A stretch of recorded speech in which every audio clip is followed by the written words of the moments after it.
back to another episode of CaN, Gallant IAS and News Analysis. So let us look into today's topics. I have 4 topics with me today. We have to discuss about the day 2, what all initiatives that has been taken by G20. We have to discuss another important topic about Khap Panchayat. Then redouble efforts to reduce the disaster risk and genetically engineer to control the mosquitoes population. So if you are looking into G20, what are the initiatives that was taken in the day 2? So let us look, as I have told you, there was inclusion of African Union into the G20 platform. There is a one such first inclusion that has taken place after the inception of G20. Now, New Delhi declaration was also adopted. All the 21 members of G20 has come together, and the New Delhi declaration was actually adopted, unlike the Bali declaration last year. Because of the harsh languages, China and Russia refused to actually accept the same. Then, like this present New Delhi declaration actually maintain a middle path on the most of the contents of issues of Ukraine war. Now, also the next president, that is the Brazil, you know the troika, like Indonesia, India and Brazil, the 3 are the troika, which includes the past, present and the future members. So, the future president of G20 is Brazil, and Brazil has put forward 3 main criteria, focus areas which the Brazil need to focus: fighting against hunger, energy transition and sustainable development. So, fighting against hunger has been one of the main priorities of Brazil. If you are looking, like Brazil has been going with hunger and poverty elimination programs for a lot of time. Since 2015, before 2015, with all the programs of hunger, zero hunger programs and such, there was considerable improvement in the hunger levels of Brazil. But since 2015, there has been a lot of issues. There has been political turmoils happening place in Brazil. Political turmoils happening. Also, there has been other issues of COVID-19, and because of which the hunger levels has actually increased by about 85% in Brazil. So, also energy transition. Now, they are looking into newer projects where they could actually develop their more cleaner energy. Presently, Brazil has about 7% of renewable energy capacities in Brazil, which they need to further improve. Now, also looking into ethanol blending program, and yesterday I told you a stat about the 85% of production of ethanol is done by 3 countries, that is India, USA and Brazil, and 81% of the consumption is also done by these 3 countries itself. Now, the Brazil has achieved about 100% of ethanol infusion in that of vehicles. Now, sustainable development, focus the sustainable development goals. So, all these 3 are the major focus areas that Brazil is putting forward for when they are actually coming into presidency next year. Fighting against hunger, energy transition and sustainable development. So, if you are looking into, like, along with this G20s, a lot of bilateral talks has been taking place with Russia, Japan, Canada, Turkey, etc. So, we will look out what all actually came about with this bilateral talks. With this Russia is actually, like, they are appreciated India for actually avoiding this G20 presidency or the summit to Ukrainization. This was what happened in the last Bali summit, where all the 19 members actually crowded against Russia because of its aggression towards Ukraine, and there was actually Ukrainization of the whole summit and agenda. So, actually Russia has actually appreciated India for avoiding such Ukrainization of the G20 agenda this year. Also, they have talked more about reviving of trade and plans and using, because of all the sanctions that Russia is facing, they can actually use the US dollars or the SWIFT kind of banking system.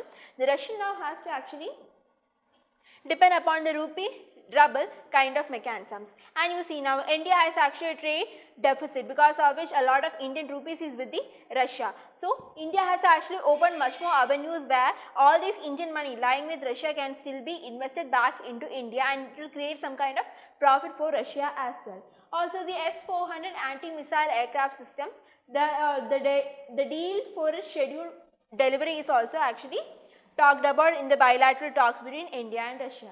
If you are looking into Japan, India-Japan bilateral talks that took place, Japan actually thinks that India is actually indispensable partner in the Indo-Pacific region, and much more military alliance should be actually made with India. So, we know the Malabar exercise and such, which actually all the Quad partners take place. So, such as military engagements and India's indispensable interest and partnership in the Indo-Pacific region was also highlighted by the Japanese PM. Moving forward, there was initial talks between India Turkey as well. Turkey in this case of this Black Sea Grain Deal initiative was also given in this newspaper article. So, if you are looking about the Black Sea Grain Deal, what Turkey has stated is that according to the Turkish president, any initiative that isolates Russia in the Black Sea Grain Deal initiative is bound to be a failure. You see, all the majority of grains, about 21% of this food grains actually comes from Russia and Ukraine. So, if you are actually going to take a stand which is against Russia, that deal would actually fail and Russia would not give out any food grain, because of which we could actually, which will actually lead to food insecurity, more inflation for many other poor countries in African countries, also for a country like India as well. So, Russia and Ukraine contribute 21% of the global grain deal.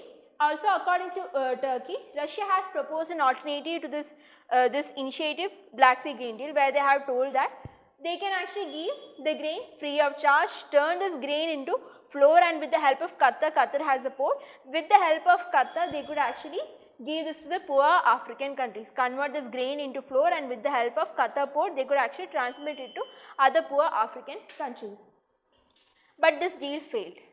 Even if Russia is not going to give it out without getting back any favors. They wanted the removal of some of the sanctions that has been put forward by the Western countries. But that did not take place, because of which the whole deal, Black Green Sea deal, actually failed. The sanctions on Russian good export have not been actually lifted enough to give cautious insurers legal confidence to actually ensure that the Russian ships can carry this food. They also wanted the removal of sanctions from certain agricultural bans that is there in Russia. None of the sanction was actually lifted, because of which the whole grain deal was actually a failure. Also, we have some other bilateral talks. If you are looking into India-Turkey, there has been actually a talk of further cement trade as well as infrastructure trade. Now, India is the second largest producer of cement. So, India-Turkey came up with an agreement for the production and export of cement as well, and also the infrastructure. In the last class, I have told you about an upcoming infrastructure economic corridor project which connects India, Middle East and Europe, and such with all this India and Turkey bilateral talks right now, it will much boost to this infrastructure development as well. Now, India and France.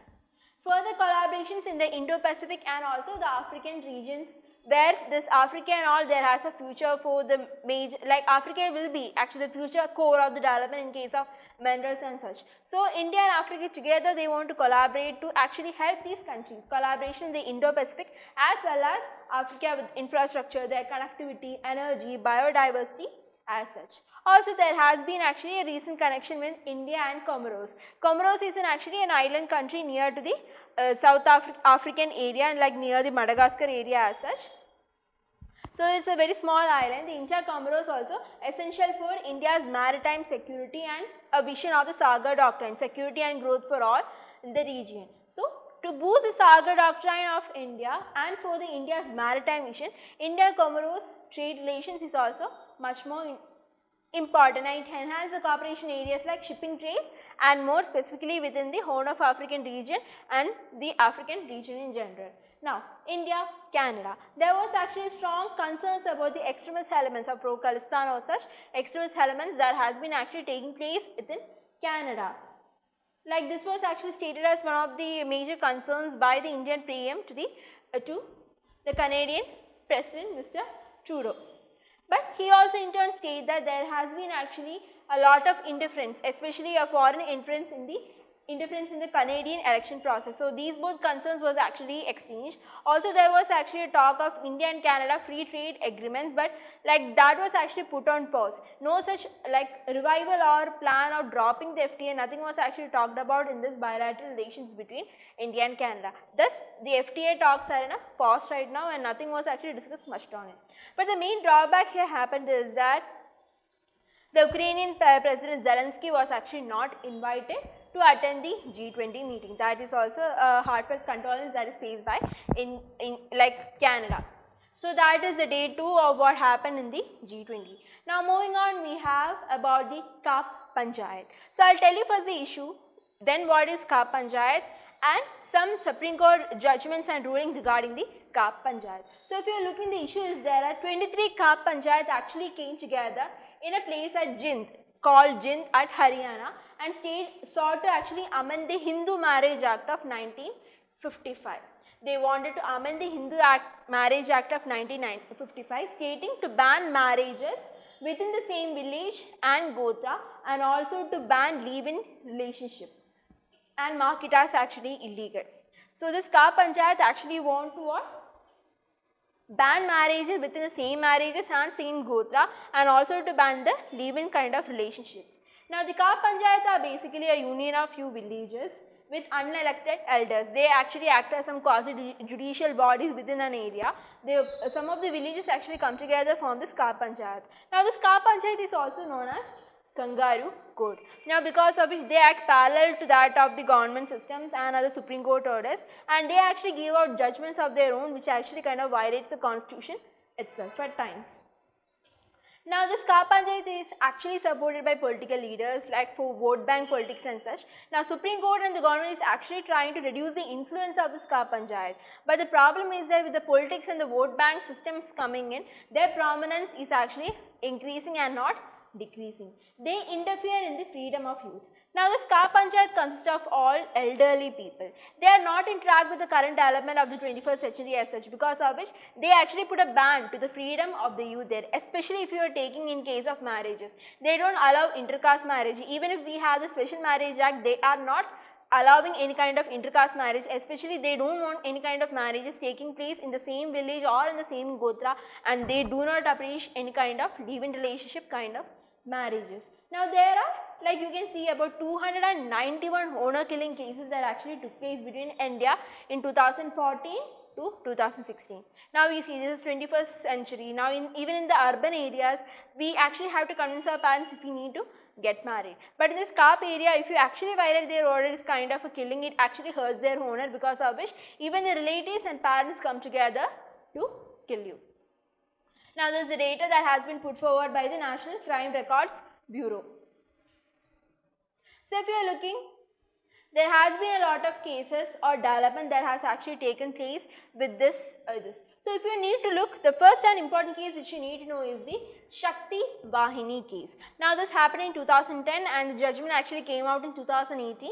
Here the Supreme Court actually stated that the Ka Panchayat is illegal. They declared the Ka Panchayat as illegal, and no assembly can actually interfere in the marriage between two adults, two consenting adults, and Kaps cannot act as in an arbitrary manner and give out any judgments of their own, and they cannot act as a conscience keeper of the society. Basically stating that the Ka Panchayat is illegal and the Ka Panchayat cannot actually interfere in a marriage of two consigned adults, and the Ka Panchayat cannot actually act as any kind of holder or seeker of the goodwill of the society as well. So that was actually stated by the Supreme Court in the Shakti Vahini case. So if you are looking into other case, we have the Lata Singh versus the state of UP case, where the judgment clarified the validity of inter-caste marriages. The first case of inter-caste marriages is actually taken with the Lata Singh case versus the state of UP. This was a case in 2006, where the judgment actually clarified that inter-caste marriages, it can be observed from the court decision that any person who is a major, who is above 18 years of age, has the right to choose a partner of their choice, even if it is of different caste or different religion. So now we have the Hadia case which came in 2018, where the Supreme Court stated the right to marry a person is one's own choice, and it's actually a fundamental right which is inscribed in Article 21, right to life and liberty. So you have, it's like right to marry is in Article 21, that was actually put out by Hadia case. Then we have another interesting case called the Khushbu versus Kanniammal case. Now Khushbu was an actress from Tamil Nadu.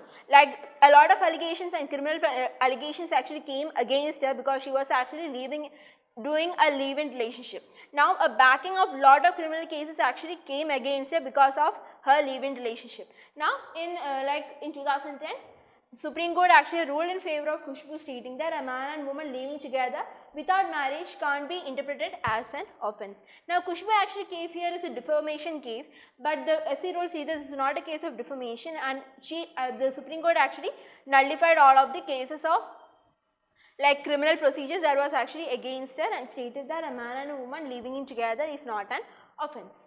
Now Indra Sharma case has stated that live-in relationships are not unlawful. We have the Chanmunia versus Virendra Kumar Singh. The Supreme Court here held that any kind of live-in relationship is actually similar to that of a marriage.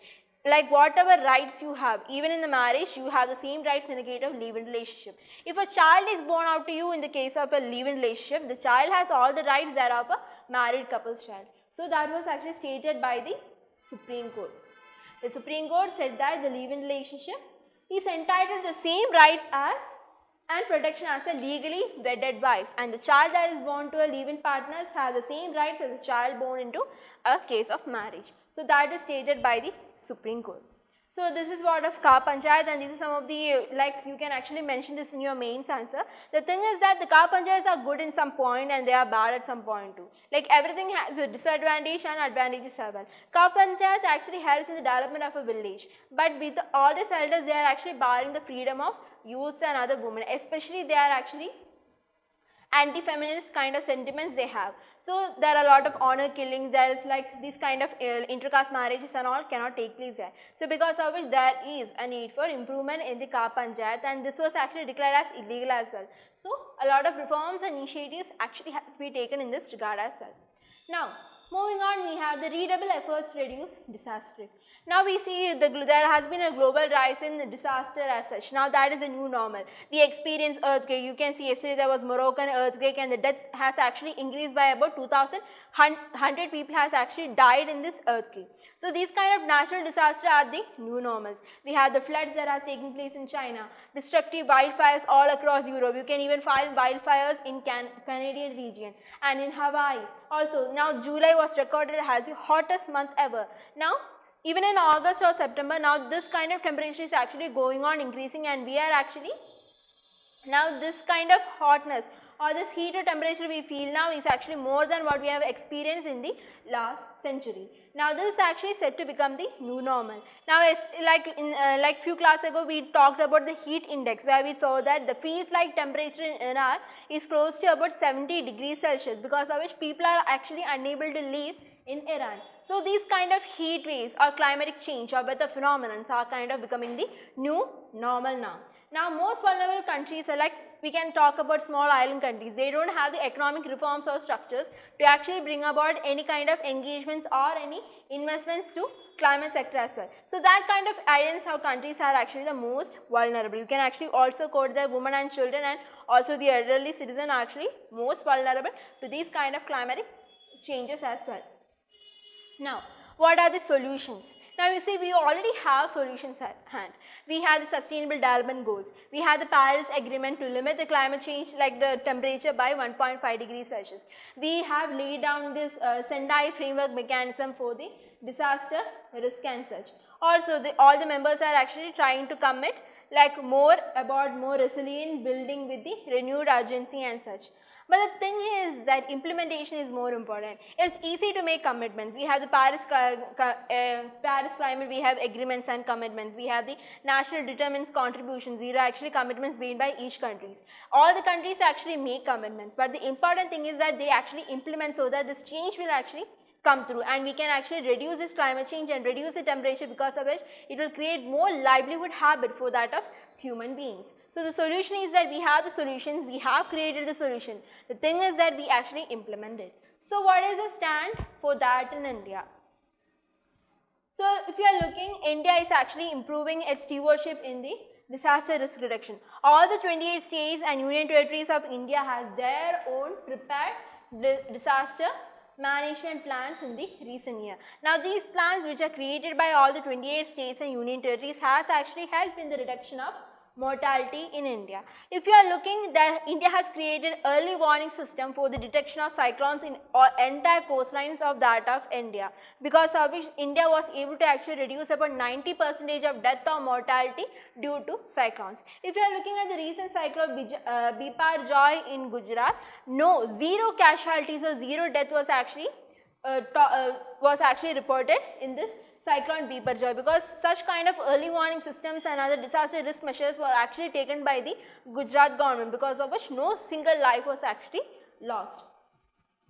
Also, heat wave action plan was created, because of it, like heat waves is kind of a new normal. We find heat waves like every alternate months or such, because of which we needed to adopt more heat wave kind of action plan and by that they have actually reduced, with all the plans and the government commitments, we were actually able to reduce the heat wave by about 90%. Now, 15th Finance Commission also increased the amount of allocation for the disaster risk financing to about $28.6 billion. Now, this for a period of 5 years for both the national and the state level governments. So, such measures has been taken by India. That's not it. India has taken a stand in the international level as well. If you are looking, we have the international level, we have led a creation of forum called the Coalition for Disaster Resilient Infrastructure. Now, there is a second such global platform which we have actually created after the International Solar Alliance. That is the International Solar Alliance, the first such platform, global platform that India has created. The CDRI is the second such platform India has actually created. Even in the G20 under India's presidency recently, we have actually created disaster risk reduction working group as well. So that this group will be actually aligned with the SDG, Sustainable Development Goals, and its implementation. So such efforts has been taken by India in the national level as well as in the international level. So what are the other things which we can actually do? We need the implementation, we need the guidance and as well as the commitments of all the members to actually adopt much cleaner energy and stuff by which we can actually reduce this climate change effects. Now, there is actually need to work with international agencies. Now, there needs to be a collaboration with all the countries, all the international agencies by which we can actually develop or deploy early warning systems. But there is actually commitments of collaboration between different countries, because of which early warning predictions can be actually much useful. Also, improving the global data capabilities that are available, it will help us predict and respond to these kind of risks much quicker. Now, even if a nearby neighbor is actually under threat or under disaster risk, India as a neighbor under the Sagar Doctrine, we can actually go and help them as well. We must also enhance the international cooperation in disaster prevention. Even though we have the Sendai framework and other such, there is actually need for much bigger international cooperation in the case of climate change, so that we can actually put to stop to it. Now, next topic is the genetic engineering. This is the last topic.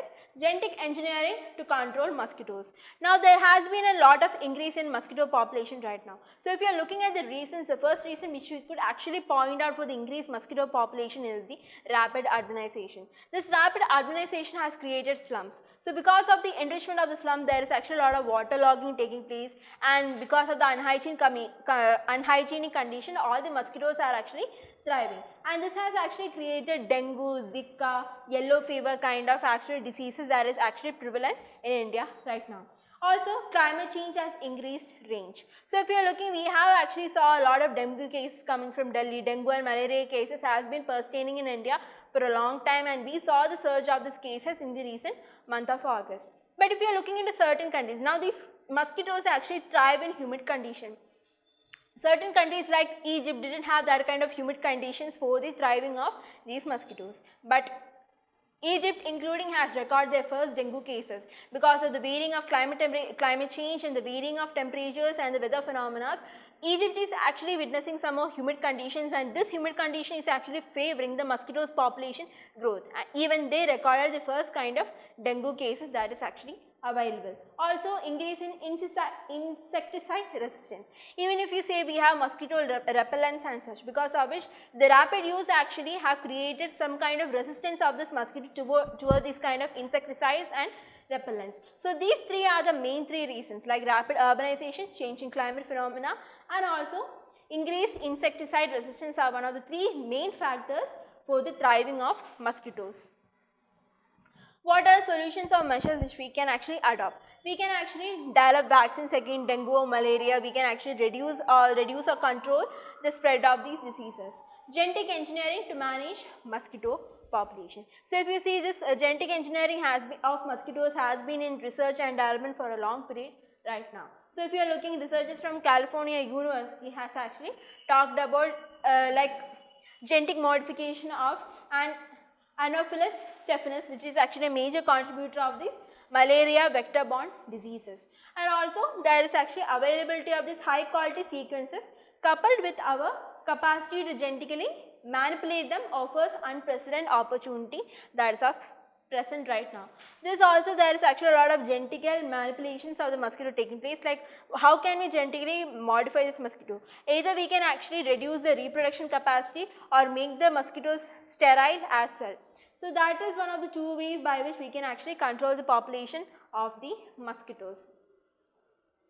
Paramecium parasites development in the midgut. That is also another grave concern, because this paramecium like plasmodium parasite actually in the midgut of these mosquitoes, and when they are actually in contact with human, these kinds of parasites actually come into the human body and create much more trouble for us. So with this genetically modifying, these kinds of parasites could be also eliminated. Also we can actually reduce the lifespan of this kind of female mosquitoes, by which their reproduction and such will be also affected. Now recently the US Environmental Protection Agency actually released a set of genetically modified mosquito called the OX5034. So what they do is, these are genetically engineered mate. When they actually mate with the female, the egg which they lay, the offspring with the male and female will always be a male. So this reduces the number of female population and increases the number of male population, because of which without no further reproduction or such, the entire population of the mosquitoes actually thrives away. So that is actually what this project of US Environmental Protection Agency is. Also we have such, like not just US, but countries like we ourselves, India, Panama and Brazil are also putting forward such genetically modified mosquitoes, have been in use in a very controlled environment, has been used in India, and such initial trial results have actually put out 90% accurate results during the first initial trials as well. But there are some concerns. Now these mosquitoes are actually creation of natural creation. Now the alteration, this elimination of mosquitoes actually alternate the complete food chains and ecosystem that is actually available presently. This might actually, the entire thriving of this mosquito population will actually create a vacuum. Now this vacuum might be actually filled by other mosquito species or by any other kind of pest, which will actually affect the ecosystem development and such. Also the genes which are inserted, particular DNA and genes which are actually inserted into the mosquitoes, can be actually spread beyond that of mosquitoes. The mosquitoes make contact with other kind of animals or even human beings. So because of which this kind of genes might actually get inserted into them, creating a lot of trouble for us. Now these are actually early trials and they are just going to release the mosquitoes and such, because of which we don't know the end result. The end results will actually come in the future. How this mosquito gene editing program will actually affect the human beings, the ecosystem and such is actually yet to be found. We can only find that in the future. So that is our last topic for today. This has been 4 topics has been taken today. So I'll see you again on Wednesday. And tomorrow we will actually have like 5 questions. You can actually access the 5 questions in our Telegram channel Gallant IAS about the CaN lunch series. So please go to the Telegram channel by about mid-afternoon, and where you can actually find the questions, and then we will resume Wednesdays and Tuesdays and Wednesdays current affairs on Wednesday. Thank you and have a nice day. We will see day after. Thank you.